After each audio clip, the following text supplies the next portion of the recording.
ఈ ప్రభుత్వం చేస్తున్నటువంటి దురాఘాతాలు మనం చూస్తున్నాం. అయితే ఇక్కడ వచ్చింది ఏంటంటే మన అస్తిత్వం, మన ఆత్మ గౌరవం. అంటే మనం సికింద్రాబాద్ అంటే యాపురాల్, అల్వాల్, బోయినపల్లి ప్రాంతం కానీ మీకు అన్ని ప్రాంతాలు కలిపి సమ్మిళితంగా ఉండేదే సికింద్రాబాద్. ఒకప్పుడు 1806 సంవత్సరంలో సికింద్రాబాద్కు నామకరణం జరిగింది.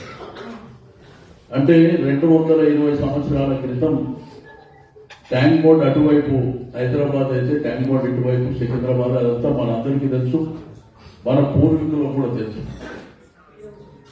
అయితే ఈ బంధం అనేది రాష్ట్రపతి విడిది బొల్లారం ఎక్కడుంది?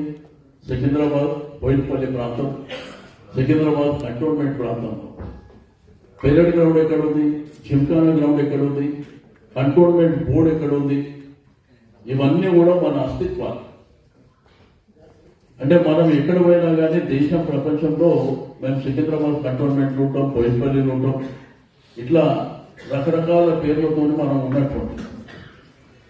కానీ ఈరోజు సికింద్రాబాద్ అస్తిత్వాన్ని దెబ్బకొట్టడానికి మల్కాజిగిరి కమిషనరేట్, అదేవిధంగా Cyberabad commissionerate, Hyderabad commissionerate, corporation, ఈ 3 పేర్లు పెట్టి మల్కాజిగిరి అనేది ఒక చిన్న గ్రామం ఒకప్పుడు, సైబరాబాద్ కూడా ఒక గ్రామం.